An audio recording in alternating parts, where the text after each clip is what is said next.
Hello दोस्तों। Are के lunch point में एक बार फिर से आपका बहुत बहुत स्वागत है। मेरा नाम है राहुल राज।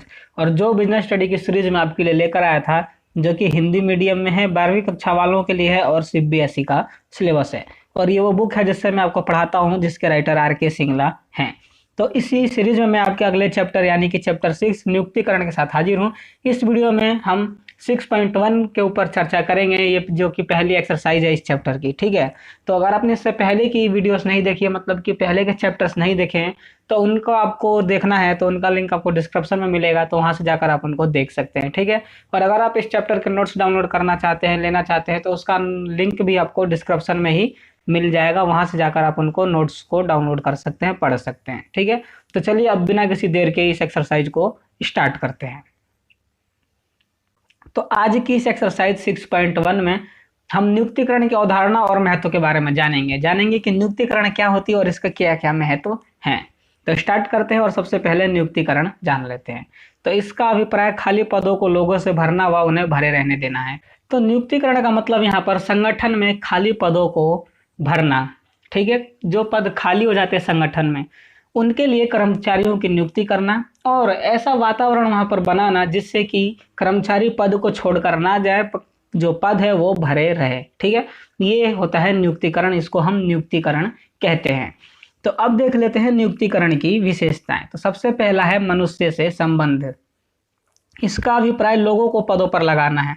ठीक है। यहाँ कोई कागजी कार्य नहीं होता, यह मनुष्य से संबंधित है, क्योंकि यहाँ सारे कार्य मनुष्य से संबंधित है, चाहे वह भर्ती, चयन, प्रशिक्षण या पदोन्नति हो। ठीक है। नियुक्तिकरण को मनुष्य से संबंधित कहा गया है। क्यों कहा गया है? क्योंकि जो नियुक्तिकरण के कार्य हैं, चाहे वो भर्ती हो, चयन हो, प्रशिक्षण हो या पदोन्नति हो या कोई भी और कार्य हो, जितने भी कार्य हैं वो सारे मनुष्य से संबंधित है। ठीक है। क्योंकि भर्ती में क्या किया जाता है? लोगों को भर्ती किया जाता है। चयन में लोगों का चयन किया जाता है। प्रशिक्षण में लोगों को ही प्रशिक्षित किया जाता है। और पदोन्नति भी लोगों का ही किया जाता है, कर्मचारियों का ही किया जाता है। तो इसलिए क्या कहा गया यहाँ पर? नियुक्तिकरण को मनुष्य से संबंधित कहा गया है। ठीक है। अगला है एक पृथक प्रबंधकीय कार्य। इसका अभिप्राय किसी मुख्य कार्य का अंग न होकर स्वयं एक मुख्य कार्य होने से है। ठीक है। यहाँ पर नियुक्तिकरण को किसी कार्य का अंग न होकर नियुक्तिकरण को स्वयं ही एक कार्य बताया गया है, मुख्य कार्य बताया गया है। ठीक है। वो बात अलग है कि जो नियुक्तिकरण है वो प्रबंध का कार्य है, लेकिन यहाँ पर प्रबंध का कार्य नहीं, यहाँ पर नियुक्तिकरण को खुद एक कार्य बताया गया है कि नियुक्तिकरण है जो एक खुद मुख्य कार्य है। ठीक है। अगला चलते हैं। अगला है आपका सभी प्रबंधकीय स्तरों पर आवश्यक। ठीक है। कर्मचारी नियुक्ति की आवश्यकता सभी प्रबंधकीय स्तरों पर होती है। यहाँ प्रबंधक सेवी वर्गीय विभाग की स्थापना करके इससे अपना पीछा नहीं छुड़ा सकते हैं। ठीक है। जो सभी प्रबंधकीय स्तर होते हैं वो आवश्यक है। जो कर्मचारियों की नियुक्तिकरण की, ठीक है, हर एक स्तर पर आवश्यकता होती है, क्योंकि कर्मचारी की आवश्यकता हर एक स्तर पर होती है, क्योंकि हर एक स्तर पर कार्य किए जाते हैं। और कोई भी प्रबंधक इतना सक्षम हो, चाहे जितना भी सक्षम हो, वो सारे काम खुद नहीं कर सकता। ठीक है। तो इसीलिए जो प्रबंधक क्या करते हैं, वो सेवी वर्गीय विभाग की स्थापना कर देते हैं। सेवी वर्गीय विभाग का मतलब कर्मचारी नियुक्ति करने वाला विभाग। ठीक है। और वो क्या सोचते हैं कि उससे अपना पीछा छुड़ा लेंगे, लेकिन ऐसी बात नहीं है। जो प्रबंधक हैं वो सेवी वर्गीय विभाग को स्थापित करके भी उससे अपना पीछा नहीं छुड़ा सकते। क्यों नहीं छुड़ा सकते? क्योंकि कर्मचारी नियुक्ति का उत्तरदायित्व प्रबंधकों का होता है, ना कि सेवी वर्गीय विभाग का। ठीक है। तो इसलिए यहाँ पर जो प्रबंधक होते हैं वो कर्मचारी नियुक्ति से अपना पीछा नहीं छुड़ा सकते।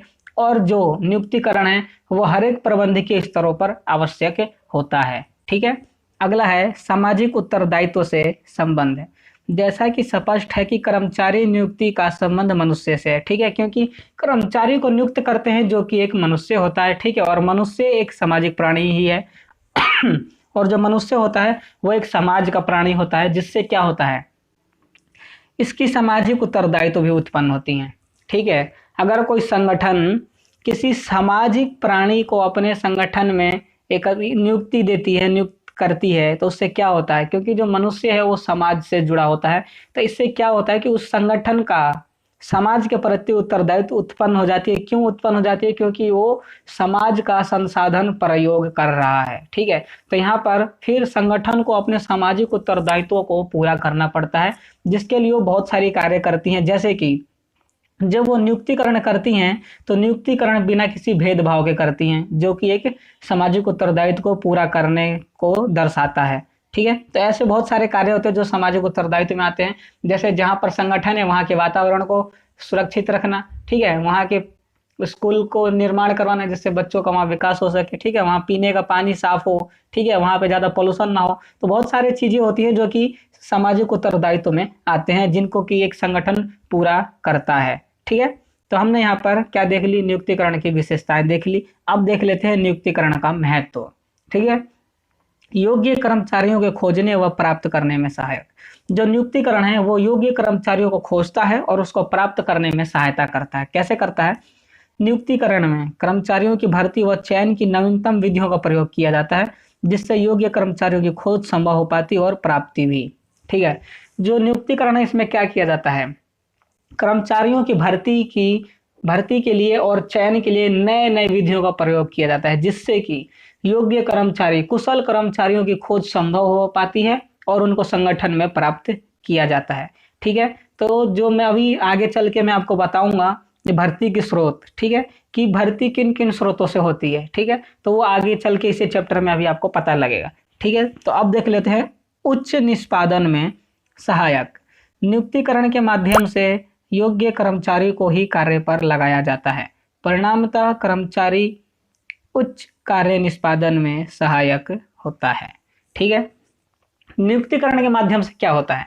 नियुक्तिकरण के माध्यम से योग्य कर्मचारी को ही कार्य पर लगाया जाता है। क्यों? क्योंकि नियुक्तिकरण में भर्ती तो कर ली जाती है, लेकिन उसको चयन में जब चयन होता है कर्मचारियों का, तो उसमें क्या किया जाता है कि सबसे जो योग्य कर्मचारी होता है उसी का चयन किया जाता है, उसी को कार्य पर लगाया जाता है। और परिणामतः क्या होता है कि कर्मचारी उच्च कार्य निष्पादन में सहायक होता है। उसको जो कार्य दिया जाता है वो एकदम सही से करता है उसको। ठीक है, उसमें कोई भी लापरवाही नहीं करता, जिससे क्या होता है कि उच्च निष्पादन में सहायक होता है। ठीक है, अगला देख लेते हैं। अगला है उपक्रम की निरंतर दीर्घ आयु एवं विकास में सहायक है। प्रत्येक उपक्रम का स्वप्न होता है कि वह लंबे समय तक जीवित रहे और निरंतर विकास करे। ऐसा तभी संभव है जब इसके पास उच्च कोटि के मानव संपत्ति हो। ठीक है, जो उपक्रम होते हैं ये क्या चाहते हैं? ये चाहते हैं कि वो लंबे समय तक जीवित रहे और निरंतर उनका विकास होता रहे। ठीक है, लेकिन ऐसा तब संभव हो पाता है जब उनके पास उच्च कोटि का मानव संपत्ति हो, मानव संसाधन हो, यानी कि उच्च कोटि के उनके पास क्या हो? कर्मचारी हो। ठीक है, कर्मचारी ही यहाँ पर मानव संपत्ति को बताया गया है।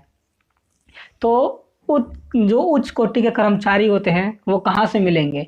वो नियुक्तिकरण के माध्यम से मिलते हैं। ठीक है, तो इसीलिए यहाँ पर नियुक्तिकरण को उपक्रम की निरंतर दीर्घायु और विकास में सहायक बताया गया है।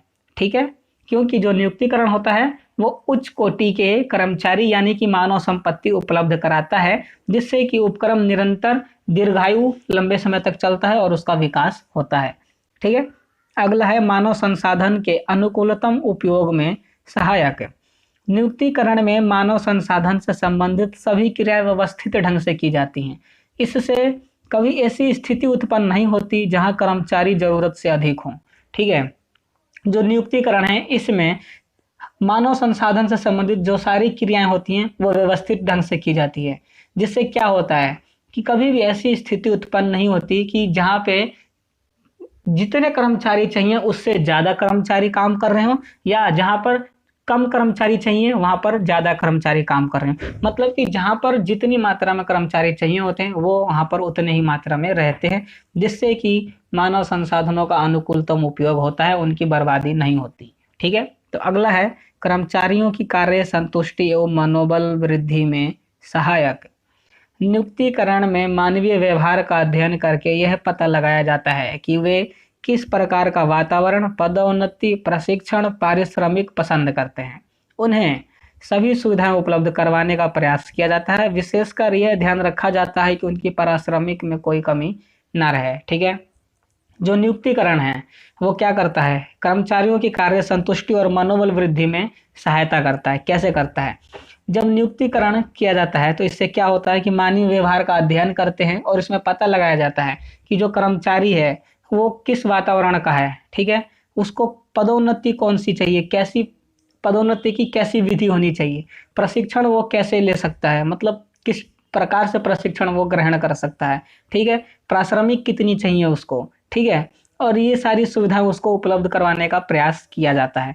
और विशेषकर उनको उनकी पारिश्रमिक के प्रति ध्यान रखा जाता है, क्योंकि जो कर्मचारी होता है वो अपनी पारिश्रमिक के प्रति ही क्या करता है, वो अगर उसको पारिश्रमिक अच्छी मिले तो वो उससे संतुष्ट रहता है, ठीक है, क्योंकि अगर किसी कर्मचारी को अच्छी सैलरी नहीं मिले तो वो ज़्यादा दिन तक संगठन में नहीं टिकता, दूसरे संगठन में वो चला जाता है। तो इसीलिए कर्मचारियों के प्रति पारिश्रमिक में सबसे ज़्यादा ध्यान दिया जाता है ताकि कर्मचारी संतुष्ट रह सके और उसके मनोबल में वृद्धि हो सके, ठीक है। तो ये हमने क्या देख लिए, नियुक्तिकरण के महत्व पढ़ लिए। अब देख लेते हैं मानव संसाधन प्रबंध, HRM, जो कि बहुत इंपॉर्टेंट है, ठीक है। मानव संसाधन प्रबंध का अभिप्राय प्रबंध प्रक्रिया के उस भाग से है जो उपक्रम के मानवीय तत्व का विकास एवं प्रबंध करता है, ठीक है। जो HRM यानी कि मानव संसाधन प्रबंध है, ये प्रबंध प्रक्रिया के वह भाग है जो कि उपक्रम के लिए मानवीय तत्वों का विकास और उनका प्रबंध करता है, मतलब कि कर्मचारियों का विकास और उनका प्रबंध करता है, ठीक है। अब इसके कुछ कार्य भी होते हैं वो देख लेते हैं। भर्ती आदि करना, भर्ती का मतलब यहाँ पर भर्ती, चयन, प्रशिक्षण, पदोन्नति, कैरियर नियोजन, क्षतिपूर्ति जितनी भी हैं वो सारी कार्य कौन करता है, HRM करता है। विशेषज्ञ की सेवाएं प्रदान करना, अब ये कुछ विशेषज्ञ की सेवाएं प्रदान करता है जिसके लिए उच्च कौशल होना चाहिए, ठीक है, जैसे कि कर्मचारियों से सौदेबाजी कैसी करनी है, ठीक है। तो ऐसी जो सेवाएं होती हैं, जो विशेष सेवाएं होती हैं, वो कौन प्रदान करता है, वो HRM प्रदान करता है, ठीक है। अगला है शिकायतों का निवारण करना, जो भी शिकायतें होती हैं उन शिकायतों का निवारण कौन करता है, मानव संसाधन प्रबंध करता है, ठीक है। सामाजिक सुरक्षा तथा कर्मचारियों के कल्याण हेतु योजनाएं बनाना, अब जो HRM होता है वो सामाजिक सुरक्षा और कर्मचारियों के कल्याण के लिए योजनाएं भी बनाता है, ठीक है। कानूनी पेचों से कंपनी की सुरक्षा करता है। कर्मचारी अभिलेखे तैयार करता है, मतलब कर्मचारी अभिलेखे का मतलब कर्मचारी रिकॉर्ड रखता है, कौन कितनी सैलरी ले रहा है, कितनी छुट्टी है उसकी, कब रिटायर होने वाला है, ठीक है। हर एक प्रकार की जो जानकारी होती है कर्मचारी के वो ये रिकॉर्ड करता है, रिकॉर्ड रखता है। संगठन ढांचे में सुधार करना, अगर संगठन के ढांचे में कोई गड़बड़ी है, ठीक है, तो उसको ये सुधार करता है, उसको अच्छा बनाता है। तो ये मानव संसाधन प्रबंध के कुछ कार्य हैं, ठीक है। जो ये नियुक्तिकरण है, ये चैप्टर छठा नियुक्तिकरण, ये HRM का ही एक छोटा सा भाग है, ठीक है। ये जो HRM है ये है आपका HRM, और इसका ये जो एक हिस्सा है इसको हम नियुक्तिकरण कहते हैं, ठीक है।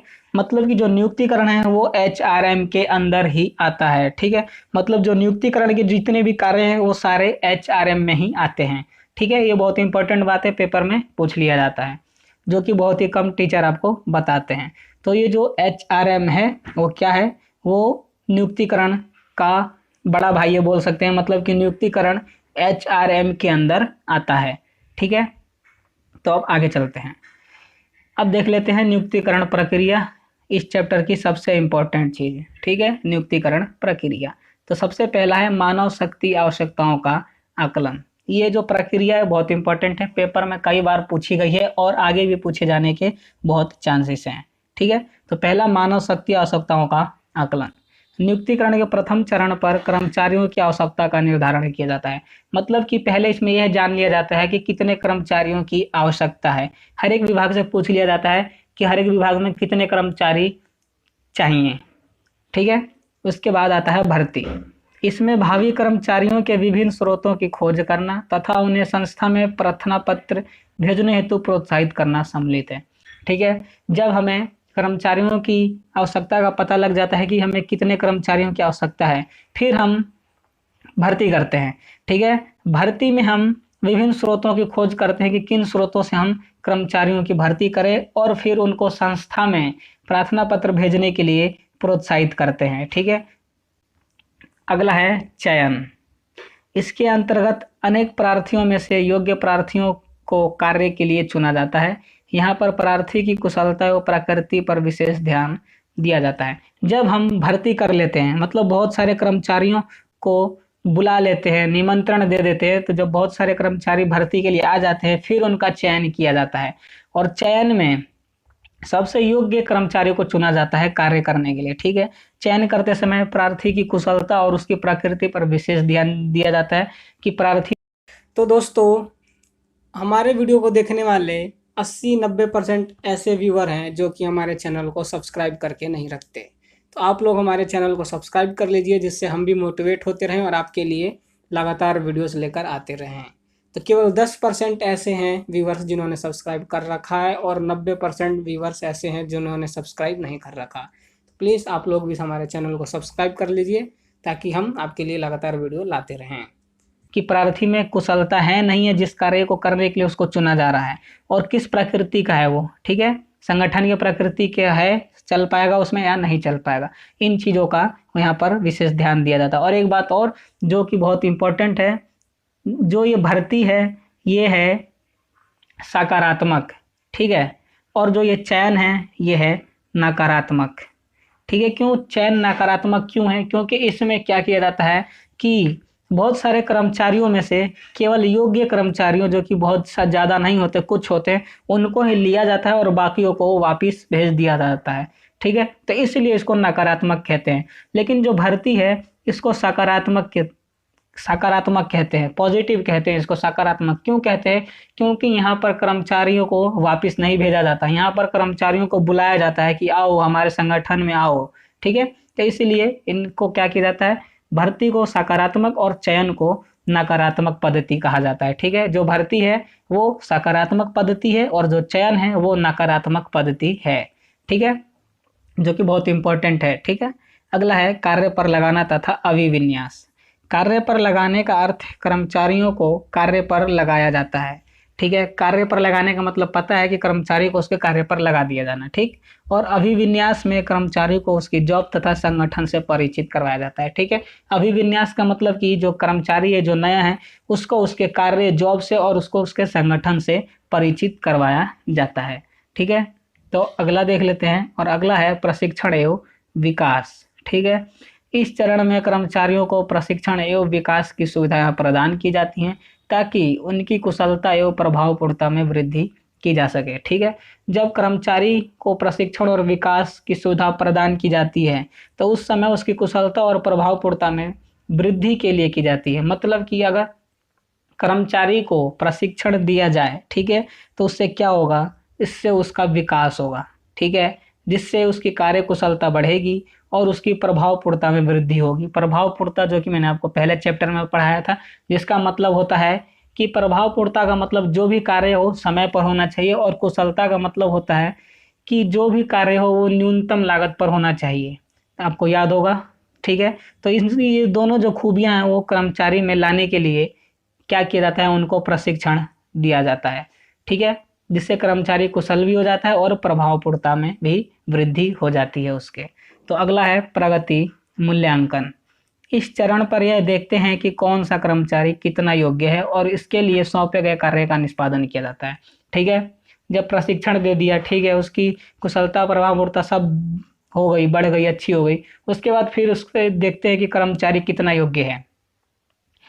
उसके लिए उसको जो काम सौंपा गया होता है उसका कार्य निष्पादन किया जाता है। मतलब देखा जाता है कि जो काम हमने उसको सौंपा है क्या उसने उसी प्रकार से किया है जैसे काम को होना चाहिए था। अगर नहीं हुआ तो क्यों नहीं हुआ, इससे उसके योग्यता का पता चलता है। अगर उसने काम सही किया है तो मतलब वो सही योग्य है, अगर नहीं किया मतलब वो योग्य नहीं है। यहाँ पर इसकी योग्यता का पता लगाया जाता है कर्मचारी का। ठीक है, अगला है पदोन्नति तथा कैरियर नियोजन। पदोन्नति का आधार कर्मचारी का संगठन के प्रति लगाव, अनुशासन, कार्यकुशलता आदि होते हैं। पदोन्नति में कर्मचारी को उसकी योग्यता के आधार पर उच्च पद पर नियुक्त करते हैं। ठीक है, पदोन्नति का मतलब कि एक पद को छोड़कर उससे उच्च पद पर नियुक्त करना। ठीक है, और ये कैसे होता है, इसके लिए कर्मचारी को अपने संगठन के प्रति लगाव, अनुशासन और कार्यकुशलता में वृद्धि करनी पड़ती है, मेहनत करनी पड़ती है, जिससे कि कर्मचारी को उसकी पदोन्नति में क्या होती है, अवसर मिलता है उसको कि उसका पदोन्नति हो सकता है। ठीक है, तो इन चीज़ों के आधार पर कर्मचारियों का पदोन्नति किया जाता है। ठीक है, जिससे कर्मचारी संतुष्ट होते हैं और अभिप्रेरित भी होते हैं और अच्छा काम करने के लिए। और अगला है क्षतिपूर्ति। इस चरण पर एक कर्मचारी द्वारा संगठन को दिए गए योगदान के लिए क्षतिपूर्ति निश्चित की जाती है। ठीक है, क्षतिपूर्ति का अर्थ सभी प्रकार के वेतन तथा पुरस्कारों से है। वास्तव में यह जॉब की कीमत होती है। ठीक है, क्षतिपूर्ति कर्मचारी को दिया जाता है। ठीक है, जो कि उसकी सैलरी हो सकती है, वेतन हो सकता है, पेंशन हो सकता है, पुरस्कार हो सकता है, जो भी उसको मिलता है वो क्षतिपूर्ति होता है। ठीक है, और ये क्षतिपूर्ति निश्चित की जाती है कि जब कर्मचारी को, जब वो रिटायर होने वाला होगा या जॉब पे अभी होगा, तो उसको कितनी मिलनी चाहिए, क्या देंगे उसको। ठीक है, वास्तव में जो क्षतिपूर्ति है ना, ये जॉब की कीमत होती है, एक तरीके की ये सैलरी होती है। जितने साल उसने संगठन में काम किया है, उस काम के लिए उसको क्या किया जाता है, क्षतिपूर्ति की जाती है, जो कि वेतन और पुरस्कार भी हो सकते हैं। ठीक है, तो ये थी आपकी नियुक्तिकरण प्रक्रिया, जो कि यहाँ पर समाप्त हुई। ठीक है, तो अगर आपको इससे कोई भी कन्फ्यूजन हो तो कमेंट करके बता सकते हैं, मैं उसका रिप्लाई ज़रूर करूँगा। ठीक है, तो आपका ये एक्सरसाइज यहीं पर समाप्त होता है और मैं आशा करता हूँ कि आपको समझ में आया होगा। अगर नहीं आया तो कमेंट करके ज़रूर बताएं। ठीक है, तो आज की वीडियो में बस इतना ही। अगर आप हमारे चैनल से जुड़े रहना चाहते हैं तो हमारे चैनल को कर लें सब्सक्राइब और बेल आइकन को कर लें प्रेस, ताकि जब भी वीडियोस को मैं अपलोड किया करूं तो उसका नोटिफिकेशन आप तक पहुंच सके। और कमेंट करके बताएं कि वीडियो कैसी लगी, अच्छी लगी, नहीं लगी, जो भी समस्या है उसको कमेंट करके ज़रूर बताएं। और अपने दोस्तों के साथ शेयर करें जो बिजनेस स्टडी को हिंदी मीडियम में पढ़ना चाहते हैं। और अंत में एक लाइक तो बनता है, वीडियो अच्छी लगी और समझ में आई हो तो आज की वीडियो में बस इतना ही। मैं आपके अगले एक्सरसाइज के साथ अगली वीडियो में बहुत जल्दी उपस्थित होऊंगा। तब तक के लिए गुड बाय।